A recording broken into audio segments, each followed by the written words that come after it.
We've got a first hands-on look at the Starlink Flat High Performance system designed for in-motion use on vehicles, including boats and RVs.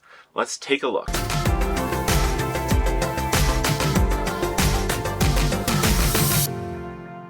Hi, I'm Chris with the Mobile Internet Resource Center, here to give you a hands-on first impressions look at the Starlink Flat High Performance system. This is the brand new system that has just been announced for vehicles, designed for in-motion use and permanent mounting. So this is quite a change from the old Starlink standard, and we're quite honored that Winegard, Starlink's first authorized reseller focused on the RV market, sent us one of their very first evaluation units to look at before started shipping out to the general public. So we've had a couple days of hands-on time testing this out, trying it out, and getting familiar with the hardware. And we're going to show you what's new and maybe help you decide whether this is something you might want to invest further in. So first off, let's take a look at the hardware. This is the Starlink Flat High Performance Dishy. I guess they're still going to be calling it a Dishy. It is big and heavy compared to the Starlink standards. Let's see if I can even hold these both at once. So Starlink standard here has been shipping for a while. It's the system for residential and the current RV systems. And it is, this new Starlink High Performance is basically two of these put together. So twice as big, hefty, much heavier, but one really key difference. It's only 1.6 inches thick and has no moving parts. So you look at the Starlink standard system, it's kind of built on a stalk. This stalk is actually a motor, and so when you first power it up, it spins and aims, locates north and finds north, and to perform optimally, it has to be kind of tilted slightly towards the north, and which makes it not well suited for vehicles in motion because, well, vehicles don't have a constant place to point north. And, well, this motorized stalk is not going to be really well suited to high winds of a vehicle, particularly an RV going 60, 70 miles an hour. So this was never intended to be used on a vehicle, and trying it voids your warranty. The new system, on the other hand, no moving parts, designed for winds up to 175 miles an hour. It's designed for hurricane force winds, designed for extreme temperatures and wind and rain and salt and all that. So designed for vehicles in motion, and part of why it needs to be so big is it gives it a better view of the sky without needing to be aimed to the north. Being designed for in-motion use, this is actually FCC certified and tested and legal for in-motion use as well. We know a lot of people have experimented with the Starlink standard, using it in motion with limited success. And, well, while it works right now, it is not FCC certified, and we do not expect SpaceX will attempt to get it FCC certified and made legal for in-motion use. And we actually kind of worried that they might put in a software block to prevent the people who are using this system in motion now. They have actually experimented with that block, tried it, turned it on, turned it off in the past.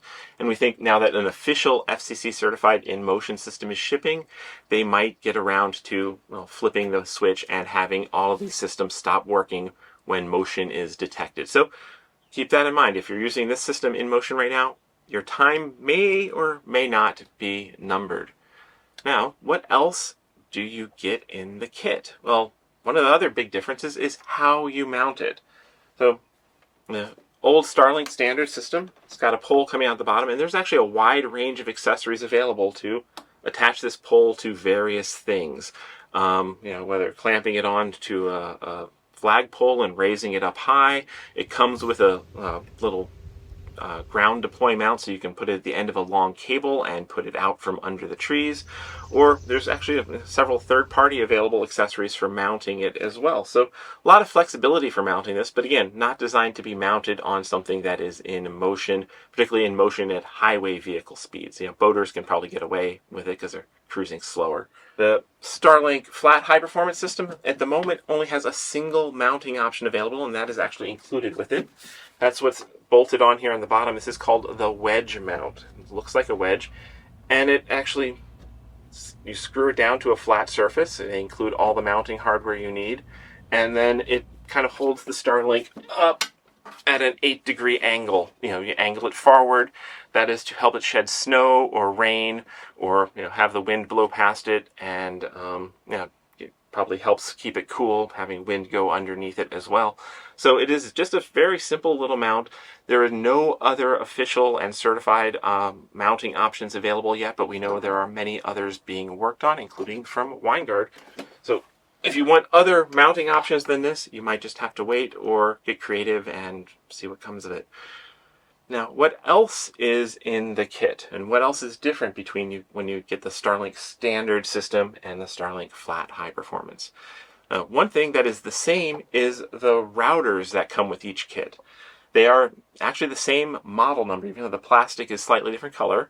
It is exactly the same hardware. This is a basic Wi-Fi 5 router with a PoE power supply in it and some proprietary connectors. So power goes in, and then special connector for this weird rectangular end cable that goes to the dishy, plugs in there. No Ethernet, nothing else out of it. Very basic router, not many special features to it. If you want to use a more fancy router with the system, well, with the old Starlink, there was actually an Ethernet adapter that you can put in the middle as that weird L connector. Plug your Starlink dishy into that, and you get an Ethernet port. So that's the router with the old system. I said the new system is using the same router. Well, then what is this? Well, this power supply in the router, the PoE power supply that powers dishy standard, is not strong enough to power the flat high performance dishy. So they actually have the router here, but it is not using that power supply piece at all. So this other component here of the flat high performance system is the power supply, and this is mandatory. It is a 320 watt PoE power supply, so it takes AC power in the bottom, has a hookup here on the bottom where that goes out to the Starlink Flat High Performance on the roof. We'll show you the special cable they use in a second. Another cable here that goes over to the router, and well, they also include a handy wall mount, so you can screw this into the wall and hang the system up on a wall of your boat. And with the router, they include a matching wall mount, so you could put something up. If you've got a tech cabinet in your boat or RV, hang these up and make them look nice, I guess, because otherwise you just have a rat's nest of cables and wires. But then, two awkward things about this setup. One, this needs its own AC power supply. Needs an AC outlet to plug into, and the router needs an AC outlet to power into. There's big power supply does not also power the router, so that is something slightly awkward. It's would have been nice if you have this big power supply that it powered both the dishy and the router. It does not do that. Kind of awkward to have it like that.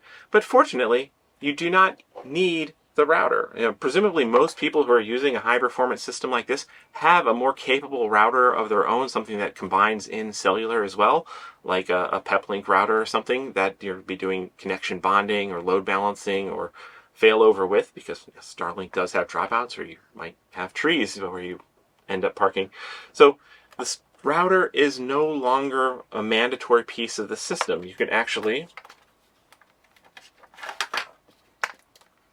unplug the router completely, and they include a special cable with a proprietary end on it that goes to Ethernet, so you can then hook this straight into the router of your choice and not need this component at all in the system. Now, one other difference in how the systems hook up to each other is the cables that go from the inside system up to the Starlinks on your roof. They are actually changed the cables around. The cable that comes with the Starlink Flat High Performance system is only 8 meters long, so roughly 26 feet, and it is a much thicker, heavier gauge cable than the 75-foot cable that comes with the Starlink standard or RV system. So they went through a higher gauge specialized cable, still Ethernet under the hood, but it is a heavier gauge Ethernet shielded, and thicker and harder to route. But on the other hand, the end is smaller. You don't have this weird L-shaped angles anymore to route. The ends are different. You need to make sure you run the cable the correct way. This triangle wedge side is what clips in and actually locks in to the base of the flat high performance dishy. This end goes into the power supply. Completely proprietary connectors, different connectors than the first generation or the Starlink standard system here. So special cables, if you're going to be looking to do your own extensions or longer cables and stuff like that, make sure you know what you're doing, because they're putting so much power through this system that you might not want to risk that much power over regular Ethernet unless you really know what you're doing. So be careful with the cables. We do know that Starlink and Winegard will be offering longer cable options, but right now 26 feet's all you get to work with. So if you've got a boat or an RV and you need a longer cable run to get between this and this, definitely keep that in mind, because that's going to be an installation challenge compared to the 75 feet and 150 feet option that you have for the Starlink standard system. And well, that length also comes into play if you're hoping to do a deploy and set this up not permanently mounted on a vehicle. If you want to run it out and put it out under the trees, or out from under the trees, so you have a better view of the sky in some place where you're finding challenging conditions. Well, the 24-foot cable is not going to get you very far. So hopefully there'll be better cable options for people who really do want to extend this system and put it somewhere else. Now, how has it been performing for us? What is the power consumption, speaking of power, that we have observed? And, well, have we noticed a performance difference putting these systems head to head? Well, this is still early days. We've only had this for a couple days right now, but we have been paying attention to the power consumption. And, well, we expect with a 320 watt power supply that this thing can draw a lot of juice. And indeed, during boot up, we see over 200 watts of power being consumed by Starlink while it is initially seeking satellites. Eventually it settles down. We've been seeing it settle down into the 60 watt range as kind of an idle, I've got a lock on a satellite, but not much data is flowing power consumption, which is better than we feared. But when you actually start doing speed tests or downloading a file or uploading a video or something, power consumption seems to jump up to around 100 to 110 watts, occasionally spiking down to a little bit higher or dropping down to about 80. But it is a pretty hefty power consumer. And we're going to be doing some more in-depth tracking. We're going to do some more head-to-head comparisons of power consumption. We've already shared a few more in-depth notes in our member forums over at the Mobile Internet Resource Center. So if you want to go deeper into understanding or tracking the power consumption, please join us there. Now, as for performance, does it live up to its name of high performance versus Starlink standard? Well, one of the catches is this is right now available with the Starlink for RVs data plan, which is always deprioritized wherever you go. So you're at a lower priority on the Starlink network and lower priority in the satellites than if you have Starlink residential service. And that's actually what we have on our Starlink standard. Is we have Starlink residential service and we are at our home address. So we have priority access with this system. So it's been interesting putting them head to head in an area like this. We're seeing some times where this gets deprioritized and gets down to sometimes, like I saw speeds last night of just 7 megabits per second. So some pretty awful download speeds, uploads of only 1 megabits per second. But just a little while later, when the network is less congested, we've seen this jump up quite a bit. We've had 130, 150 megabits per second download. And at those times, it was actually outperforming this system.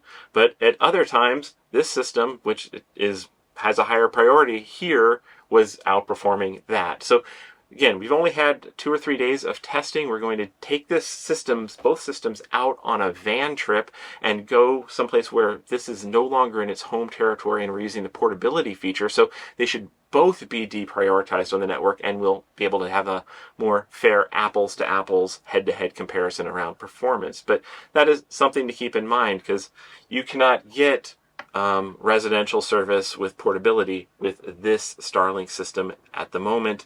You can with this, and that's often what we recommend to people, because if you're whether you're on a boat or an RV, if you're in someplace seasonally, having that higher priority service at your home address at least is often very worthwhile and avoids a lot of Starlink congestion issues. Now, the other potential advantage of this Starlink, flat high performance system is that theoretically it can deal better with obstructions. So that's going to be another thing we focus on our van trip, is camping out someplace with some trees and seeing if this is better able to deal with, it's tracking more satellites and it's got a bigger field of view, is it better able to deal with obstructions, with the trees being in the way between the satellites compared to Starlink Standard? Because that's been one of the major downsides of Starlink Standard, is it really, really hates to be under trees in the shade, not getting a good view of the sky. So we got some more testing to do. We're going to be taking this out and hopefully find some good data. We'll be sharing most of that in our member forums over at the Mobile Internet Resource Center. So again, if you want to follow along, ask questions, please join us there. And well, again, thanks to Winegard for getting us this early evaluation unit so we have a chance to share with all of you what is here and what we think of this setup. And well, hopefully by following along, you'll decide whether $2,500 in motion, high performance, or $599 portable, set it up where you go. Which type of Starlink better will fit your needs? So follow along at the Mobile Internet Resource Center. These videos are brought to you by our premium members, our mobile internet aficionados. They make it possible for us to track this news and create these videos. If you like this video, please give it a thumbs up, leave a comment, subscribe to our channel, or better yet, consider becoming a member yourself.